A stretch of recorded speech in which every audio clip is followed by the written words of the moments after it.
Hello friends, welcome to my channel. आज का हमारा टॉपिक है कोलिनर्जिक ड्रग्स। तो चलिए देखते हैं क्या है ये cholinergic drugs. Cholinergic drugs act on parasympathetic system. हमने देखा था ऑटोनॉमिक नर्वस सिस्टम के दो पार्ट्स है, sympathetic nervous system and parasympathetic nervous system. तो कोलिनर्जिक ड्रग्स जो है पैरासिम्पैथेटिक सिस्टम पर एक्ट करती है, ठीक है, which consist of craniosacral outflow from central nervous system in the form of cranial nerves. Cranial nerves कौन सी है? 3rd, 7th, 9th and 10th and sacral outflow from S2 to S4। इसमें इन सब nerves से parasympathetic system काम करता है, ठीक है। Neuro transmission in parasympathetic system is mediated through long pre ganglionic myelinated nerve. इसमें प्री गैंग्लियोनिक माइलिनेटेड नर्व जो रहती है लॉन्ग फाइबर रहता है, और post sympathetic ganglion close to organ और टिश्यू, और short non myelinated post ganglionic nerve terminated in tissue. और शॉर्ट क्या होता है? पोस्ट गैंग्लियोनिक नर्व फाइबर रहता है, ठीक है। सेल बॉडी भी क्या होगा? प्री गैंग्लियोनिक फाइबर निकला, लॉन्ग रहेगा फाइबर। फिर गैंग्लियो, दो नर्व्स के बीच का जो कनेक्शन होता है उसे बोलते हैं सिनेप्स फॉर्म करेंगे। फिर पोस्ट गैंग्लियोनिक फाइबर जो है शॉर्ट रहेगा और वो टिश्यू को कनेक्ट करेगा, उसका अपना मैसेज पहुंचाएगा, उसे बोलेंगे टिश्यू कंटेनिंग रिसेप्टर्स और न्यूरो इफेक्टर जंक्शन, ठीक है। Neuro transmitter released in parasympathetic division of autonomic nervous system is acetylcholine. क्या रहता है न्यूरो ट्रांसमीटर? एसिटिलकोलिन रहता है, प्री गैंग्लियोनिक भी और पोस्ट गैंग्लियोनिक भी। Nerve fibre which release acetylcholine is called cholinergic nerve fibre को क्या बोलेंगे? कोलिनर्जिक नर्व बोलेंगे।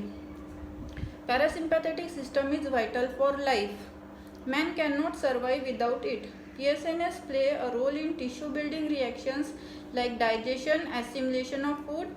It preserve और conserve body energy. पैरासिम्पैथेटिक हमारी लाइफ के लिए, हमारे सर्वाइवल के लिए बहुत ही ज़रूरी है। क्या करता है? डाइजेशन करता है और हमारी एनर्जी को सेव करता है, हमको रिलैक्सेशन देता है, ठीक है।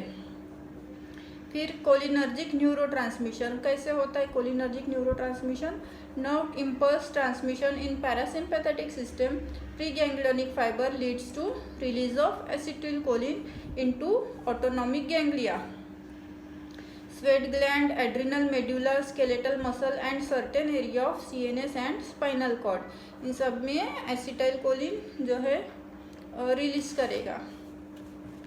Synthesis of acetylcholine occurs in preganglionic and postganglionic nerve endings। दोनों में प्रीगैंग्लियोनिक और पोस्टगैंग्लियोनिक नर्व एंडिंग्स में एसिटाइलकोलिन का सिंथेसिस होगा, ठीक है।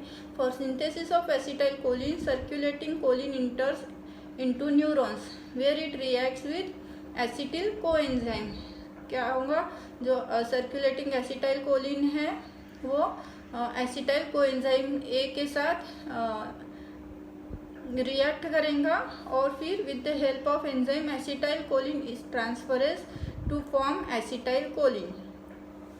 एसिटाइलकोलिन एंजाइम के थ्रू वो ट्रांसफरेज होगा एसिटाइलकोलिन में, ठीक है।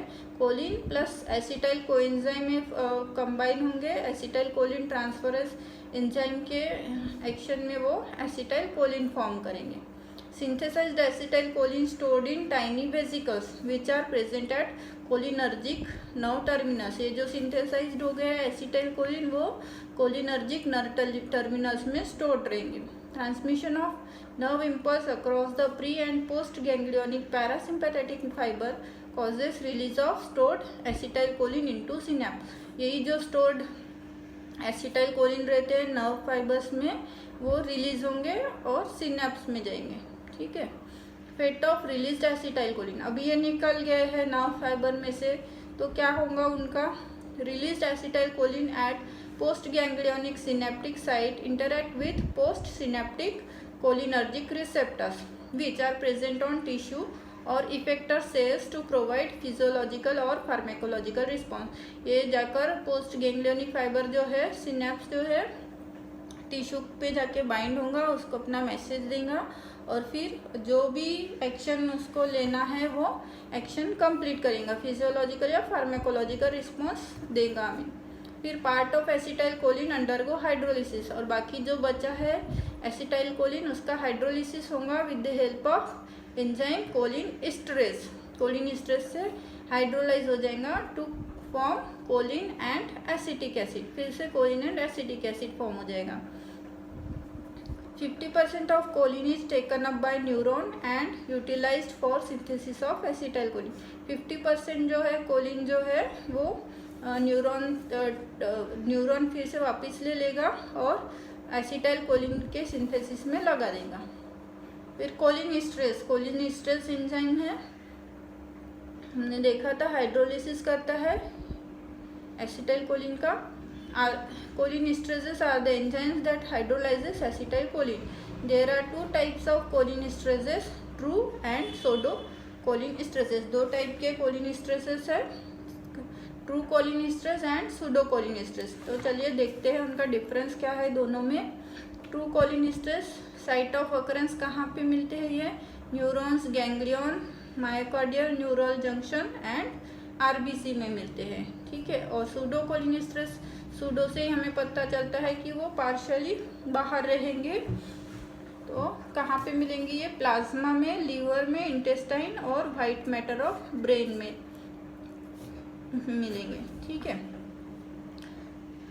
फंक्शन टू हाइड्रोलाइज क्या करेंगे, एसिटाइल कोलिन एंड मीथाकोलिन करेंगे, और सूडो कोलिन एस्टरेज में एसिटाइल कोलिन सक्सिनिल कोलिन करेंगे हाइड्रोलाइसिस में। इनहिबिटर्स ऑफ कोलिन एस्टरेजेस क्या है, anticholinesterases, neostigmine and physostigmine true cholinesterases है। और सूडो कोलिन एस्टरेज कौन से है, OP compounds and diazinon. Activators of Colin esterase कौन से है, ऑक्साइम्स है ट्रू कोलिन एस्टरेज में, और इसमें भी ऑक्साइम्स ही है। ऑक्साइम्स एक्टिवेट करते हैं कोलिन एस्टरेज को। देखते हैं कोलिनर्जिक रिसेप्टर्स क्या है, ये लोकेशन कहाँ पर रहता है कोलिनर्जिक रिसेप्टर्स का, on cell membrane of effector cell. Effector cell के सेल मेम्ब्रेन पर रहता है। Interaction of acetyl choline with receptor कैसे इंटरेक्ट करते हैं, लीड्स टू फार्माकोलॉजिकल इफेक्ट और response depending on receptor location of type और टिश्यू और organ. Nature of cholinergic receptor कैसा रहेगा, protein in nature. They are G protein coupled receptors, ये भी जी कपल्ड प्रोटीन रिसेप्टर रहेंगे, हैविंग इनहिबिटरी और excitatory action, दोनों एक्शन रहेंगे, इनहिबिटरी या फिर एक्साइटेटरी भी। टाइप्स ऑफ कोलिनर्जिक रिसेप्टर्स कौन से there are two types of cholinergic receptors, muscarinic receptors and second है निकोटिनिक रिसेप्टर। मस्कैरिनिक रिसेप्टर अभी फिर से 5 इसमें सब टाइप्स में डिवाइड हुआ है। कौन से है वो, मस्कैरिनिक पर M4, M1, M2, M3, M4, M5, इससे 5 रिसेप्टर है मस्कैरिनिक के। और nicotinic receptor is divided into 2, neuromuscular and neuro ganglion, NM and NN, ठीक है। फीचर्स देख लेते हैं, डिस्ट्रीब्यूशन इन टिश्यू। M1 कहाँ पर मिलेगा हमको, ऑटोनॉमिक गैंग्लिया जैसे कि CNS एंड PNS और गैस्ट्रिक ग्लैंड में मिलेगा। M2 कहाँ मिलेगा, हार्ट में। और M3 कहाँ मिलेगी, एक्सोक्राइन ग्लैंड, स्मूथ मसल, आई में, ठीक है। और M4, M5 हमारे उतने काम में नहीं है, वो CNS पर एक्ट करते हैं रिसेप्टर्स। और NM जो है स्केलेटल मसल, न्यूरोमस्क्यूलर जंक्शन में काम करते हैं। और NN जो है कहाँ पर प्रेजेंट रहते हैं, न्यूरॉन, गैंग्लियन और एड्रिनल मेड्यूला पर काम करते हैं, ठीक है। फिर response with agonist, acetyl choline के साथ कैसा रिस्पॉन्स रहेगा इनका, M1 का जो है वो स्टिमुलेटरी रहेगा और एक्साइटेटरी रिस्पॉन्स, दोनों रह सकता है, स्टिमुलेटरी और एक्साइटेटरी रिस्पॉन्स।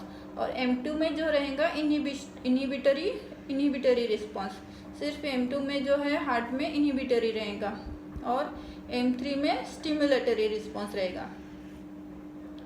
और निकोटिनिक रिसेप्टर का दोनों का स्टिमुलेटरी रिस्पॉन्स रहेगा। फिर देखते हैं रिस्पॉन्स इफेक्ट ऑब्जर्व, ये क्या करेगा, M1 तो सिक्रिटरी है, एक्साइटेटरी है, इसलिए इंक्रीज सिक्रीशन करेगा और हार्ट पर जैसे एक्शन करता है तो हार्ट पर क्या रिस्पॉन्स देगा, डिक्रीज हार्ट रेट क्योंकि इनहिबिटरी रिस्पॉन्स है, decrease force of contraction of myocardium.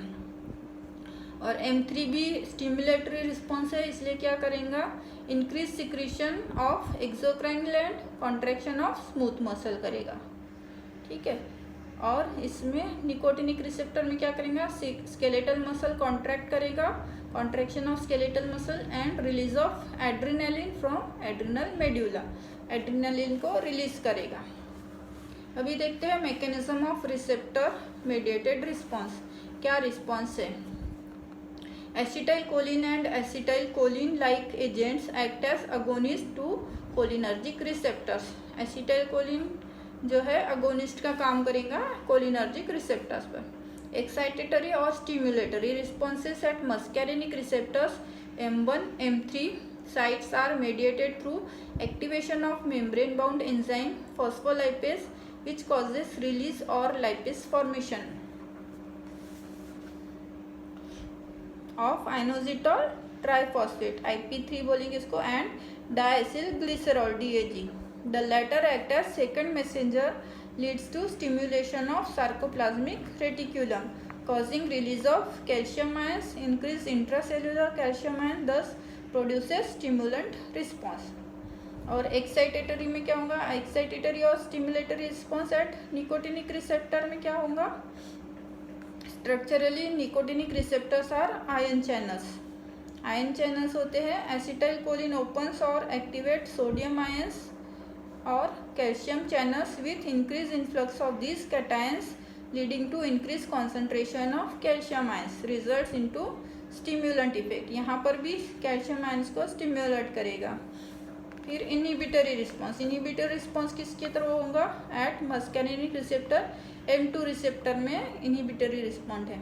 Site is mediated by opening of potassium channel, यहाँ पर पोटेशियम चैनल ओपन होगा इसलिए यहाँ पे इनहिबिटरी इफेक्ट आएगा on the effector cell which in turn increases intracellular concentration of potassium ions in effector sales.